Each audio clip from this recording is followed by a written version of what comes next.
Hello students, in this video lecture we are going to discuss HyperLAN, that is high performance radio local area network.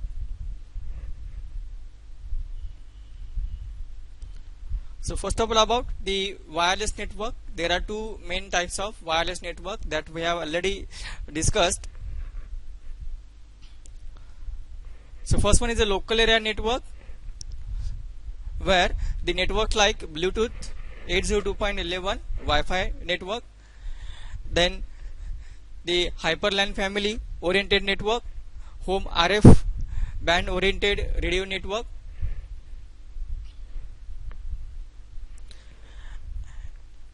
and the second one, that is wide area network, where you will find the GSM 3G network, 2G network, 4G and 5G kind of wireless network.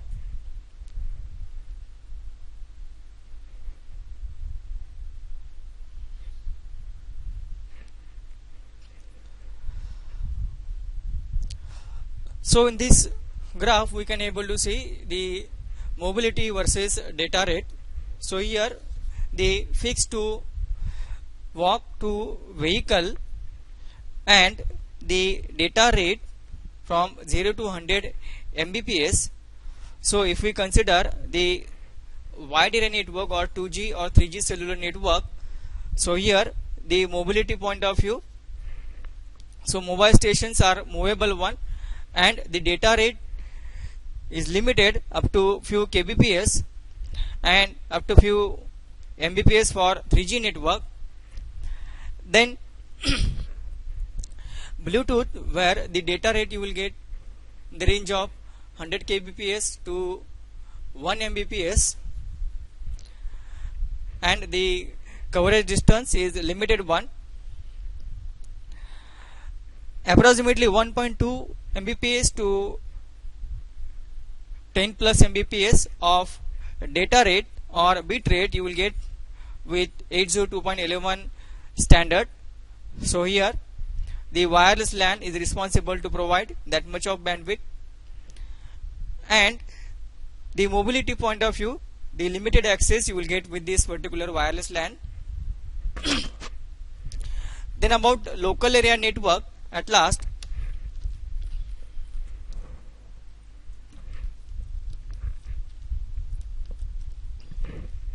approximately 40 to 50 Mbps to hundreds of Mbps of data rate you will get from the local area network, but the mobility point of view, the limitations are observed.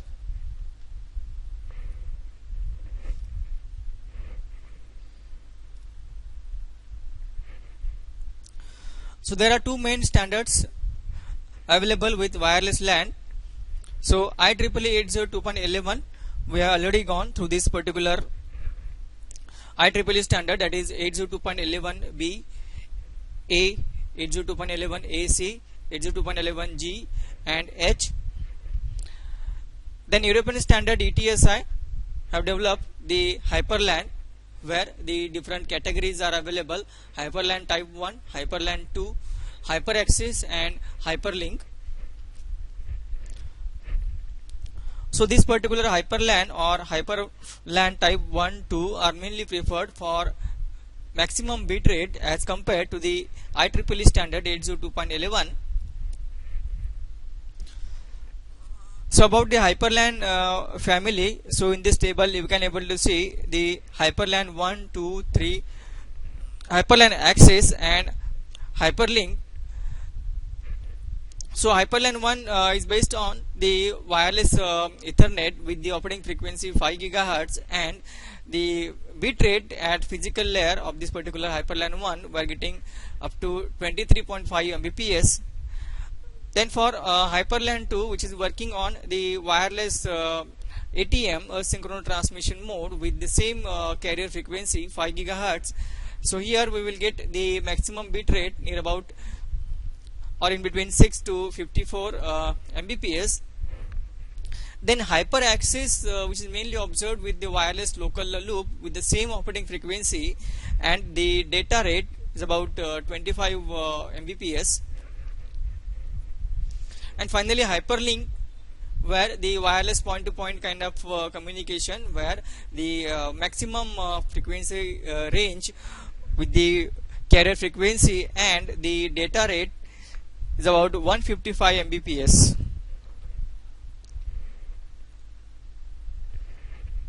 And the motivation of this particular hyperLAN, so as we know, massive growth in wireless and mobile telecommunication network, and the coverage area point of view, connectivity point of view, and the most important one is the bandwidth or the data rate point of view. So emergence of the multimedia application, n number of applications which are running on the mobile terminals. So due to this reason, the requirement of the data rate is more. So thus the demand for the high speed internet access with the maximum data rate, the main requirement from the existing telecommunication network. Then the deregulation of the telecommunication industry to achieve the quality of the service, maximum bit rate and connectivity point of view. Then about the history, present and future of this hyperLAN. So hyperLAN 1, as we have discussed in the previous slide, so hyperLAN 1 developed by ETSI during the 1991 to 1996, that is European telecommunication standard have developed this particular hyperLAN. So main motto or goal behind to design of this hyperLAN to achieve high data rate as compared to the IEEE standard 802.11 which is in the range of 1 to 2 Mbps only, and to be used in ad hoc networking for portable devices which are available in the wireless network.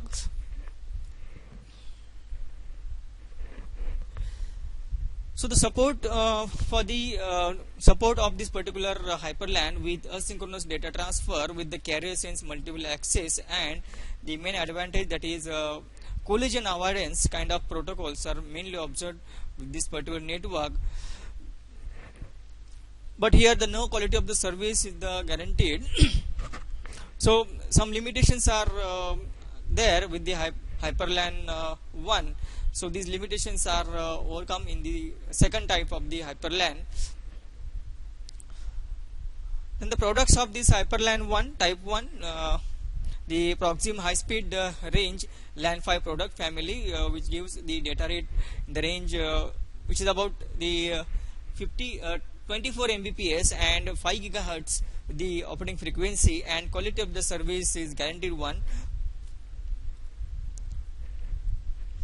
Then the radio LANs products for the indoor applications, indoor wireless communication network, where the 10 Mbps of bit rate or speed we are getting with the same carrier frequency 5 gigahertz, where the peer-to-peer kind of topology is mainly observed in this particular product.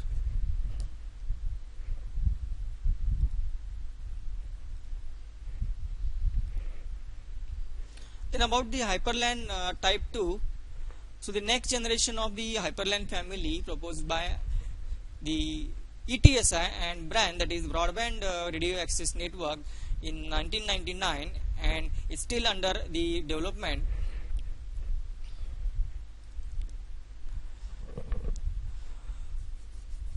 So the main goal behind to design and develop the hyperLAN type 2 is to provide high speed network with the raw bit rate. It's about 54 Mbps, communication to access different broadband core networks and moving terminals or mobile terminals. So these are the basic features of this hyperLAN type 2, that is connection oriented, better service you will get, quality of the service is guaranteed one, special mechanism or the algorithms for the security purpose, and highly flexibility is one feature of this particular hyperLAN 2. In the product point of view, the prototypes are available now, are already developed. The commercial products are launched by the Ericsson company.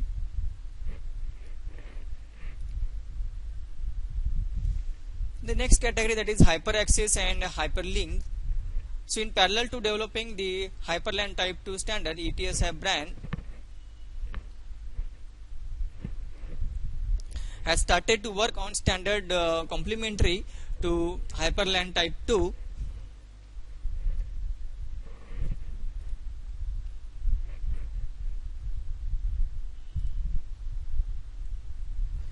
The typical application scenarios, so HyperLAN, so a component to present day wireless access system giving high data rate to end user or mobile terminals in hotspot areas, or we can say through the access points.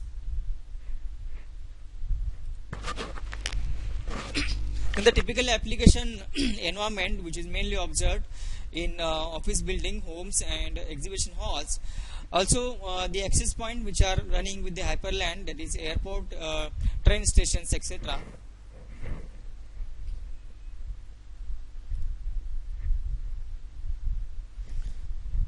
So the different with the Bluetooth, which is mainly used for the linking individual communication devices within the personal area network.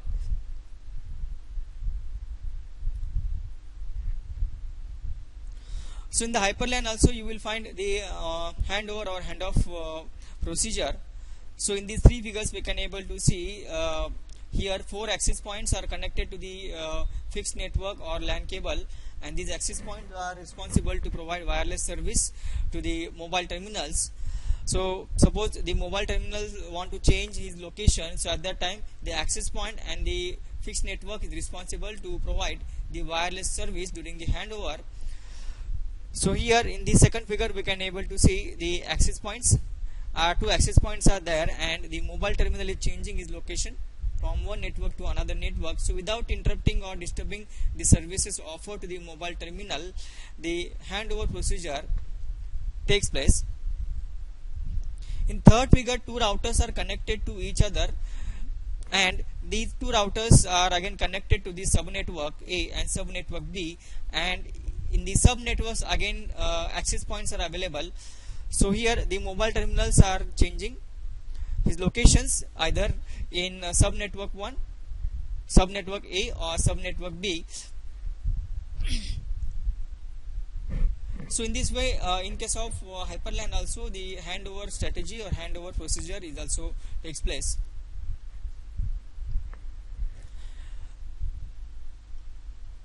Now the features of this HyperLAN 2. So as I said, the 5 GHz operating based technology, the carrier frequency, and up to 54 Mbps of the data rate. Then the generic architecture supports the Ethernet, IEEE 1390 network, ATM, asynchronous transmission mode, 3G network also.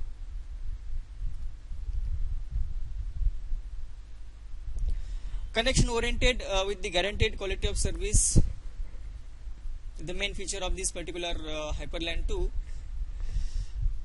From the security point of view, authentication, encryption, decryption kind of strategy is also available with the HyperLAN. Plug and play kind of procedures where the radio network using DFS.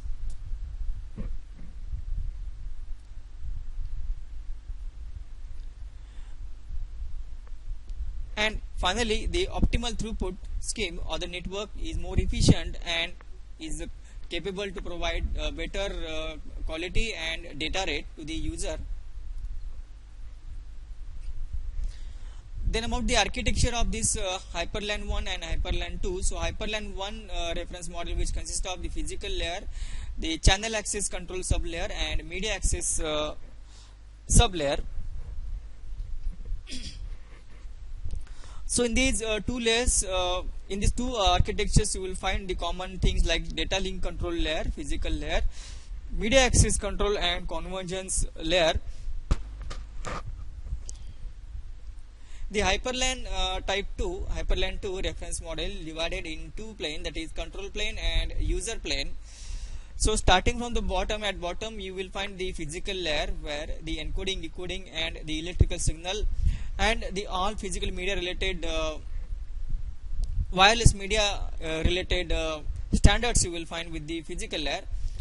Then data link control with media access control and the upper layer is divided into control plane and user plane. So in user plane you will find the error control section, and in the control plane you will find RRC, that is radio resource control, AFC, that is association control function, and DCC, data link control, connection control,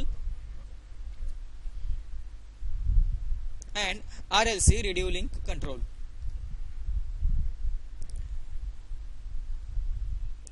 We start from the bottom, that is physical layer. So data units on physical layer where the burst of the variable length and consist of the preamble and data field.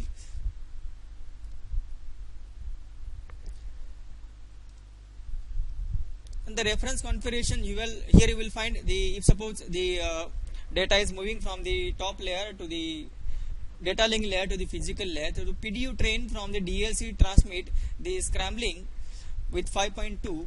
So information bits are given to the scrambling, then scramble bits are given to the FEC, forward error correction and coding. Then encoded bits are given to the interleaving. So interleaved bits are provided to the mapping, and the subcarrier symbols obtained from the mapping are given to the OFDM, orthogonal frequency division multiplexing block, and the burst bits from the OFDM are given to the radio transmitter for wireless signal communication or wireless signal transmission.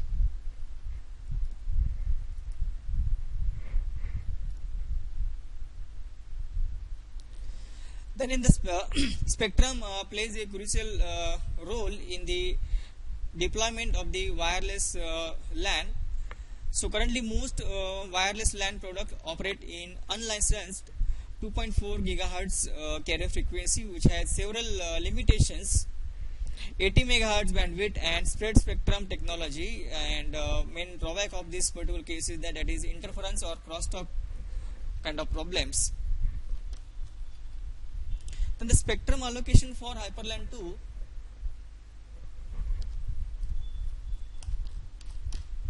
So here, depending on the countries, European, Asian and European countries,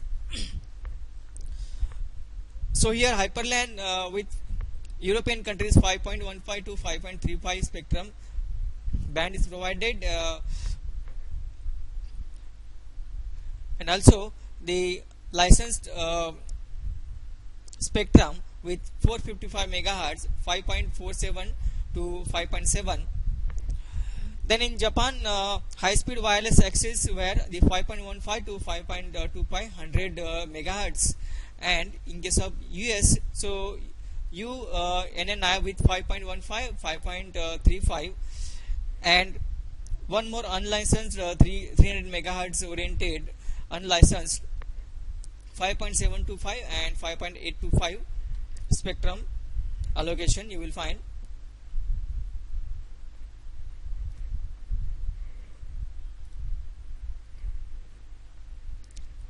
So as I said, OFDM is the main modulation technique which is observed with the HyperLAN. So the robustness of highly dispersive channel of multipath fading and intersymbol interference.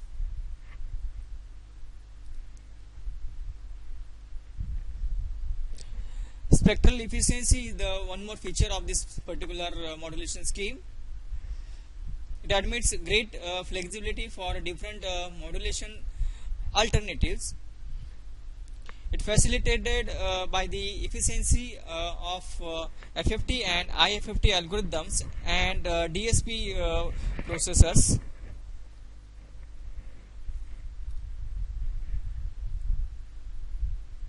So with HyperLAN 2, 19 channels with 20 MHz apart, each channel divided into 52 subcarriers.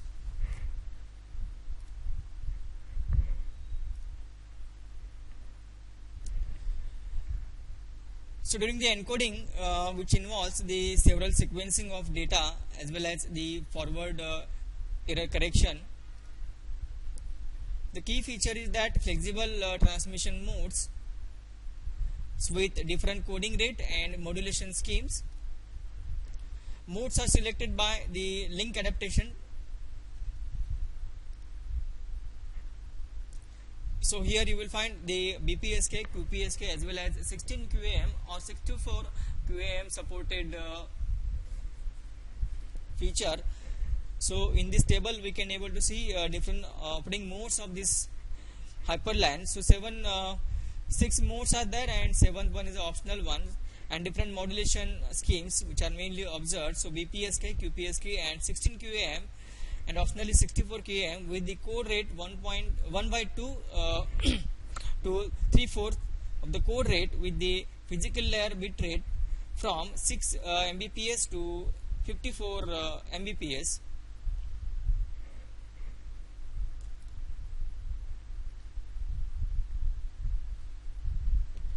Then about the data link control layer. So in this architecture, data link control layer, as I said, the architecture is divided into, that is control plane and the user plane. So DLC control plane and DLC user plane. So DLC control plane, which consists of RRC, ARC, DLC, DLCC, RLC, and the control link control user plane consists of the medium access control and error control, and the physical layer to the convergence layer. This is the main scope for the HyperLAN 2 standards. So there are 3 main control functions. So association control function, that is ACF, where you will find the authentication, key management, association and disassociation, data encryption and decryption type of strategy. Then the radio resource control function, RRC, where this particular block will work during the handover procedure or handoff procedure. So dynamic frequency selection, allocation, operation, mobile terminal alive or absent identification, power saving option is also available, and power control is also featured you will find with this RRC. Then DLCC, user connection control function, DCC. So here you will find the setup and release of the user connection establishment, disestablishment kind of operation. Also the multicast and broadcast kind of operations. Then, as I said, this HyperLAN is a connection oriented. So after completing association, mobile terminal may request one or several DLC connections. So with one unique DLC address corresponding to each DLC connection, thus providing different quality of service for each connection. So this is the main feature or advantage of this HyperLAN.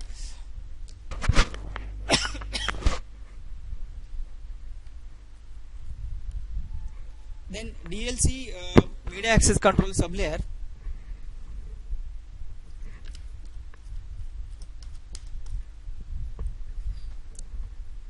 So here the basic frame structure with one sector antenna.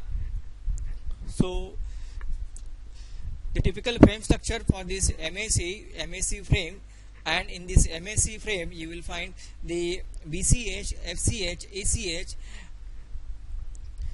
DL phase, UL phase and RCH.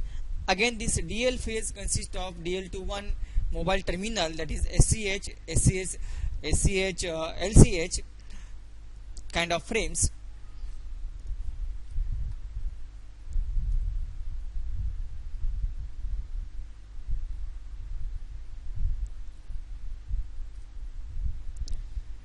So BCH, that is broadcast channel, which enables the control of the radio resources, and FCH is the frequency channel, exact the description of the allocation of the resources within the current media access frame to the user. ACH is the access feedback channel, which conveys the information on previous attempts at random access.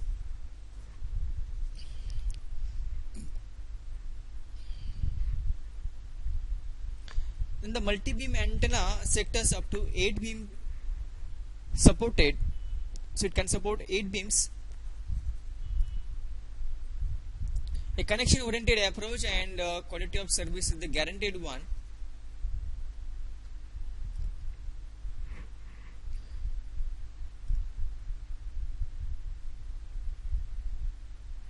And the HyperLAN implements the quality of service through the time slots. So QoS parameters, where the parameters like bit rate or bandwidth of the network, bit error rate, then latency, delay in the signal, then jitter. So these kind of parameters are mainly considered under the quality of the service. The original request by the mobile terminal to send data uses the specific time slots that are allocated for random access. So access point grants access by allocating specific time slots for the specific duration in transport channel. So as we know, the during the communication, the mobile terminal has to communicate with the access point, and access point is responsible to provide wireless data service to the active devices available in the network. So allocation of the particular frequency band with the protocol, the access point is responsible for that. Then the mobile terminal then send the data without interruption from another mobile terminal operating on that particular frequency. So every time the mobile terminal has to communicate with the access point, and that node or the access point is responsible to allocate the frequency and provide the wireless service to the mobile terminal. A control channel provides the feedback to the sender. So during the communication, either the data or the information is received or no, or acknowledgement kind of feedback is given by the particular block, that is control channel block.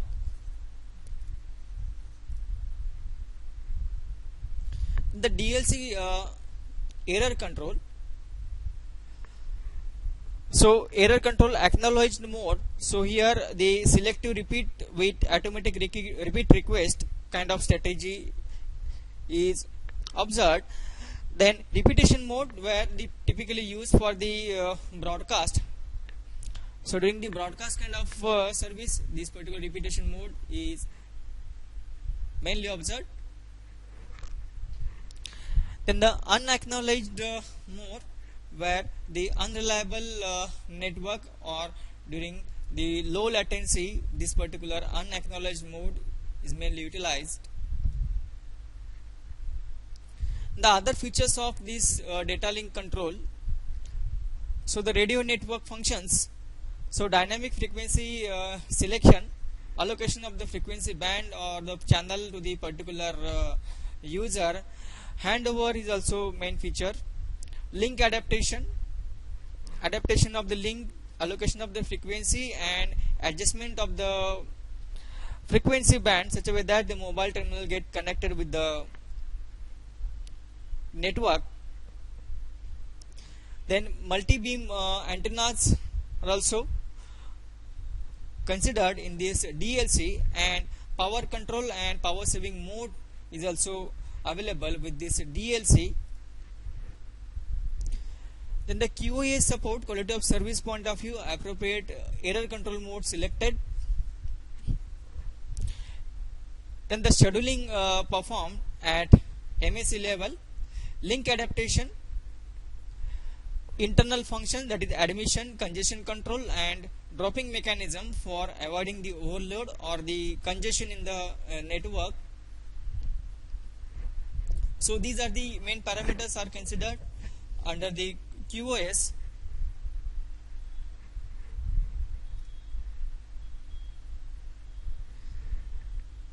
And finally, the summary of this HyperLAN 1, HyperLAN 2 and other high-speed local area network.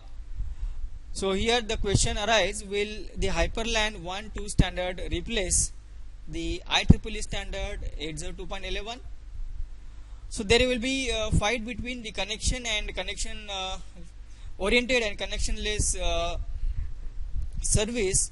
So here the HyperLAN 2 and can compare with the 802.11a. So the current products under the development and becoming available only offer 25 Mbps of the data rate.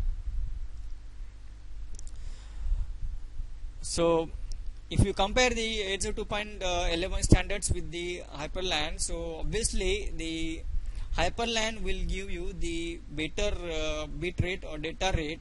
So here Hyperlink with 155 Mbps data rate still some way off. So the wireless useful as an adjunct to the wired world. So this is about the high performance local area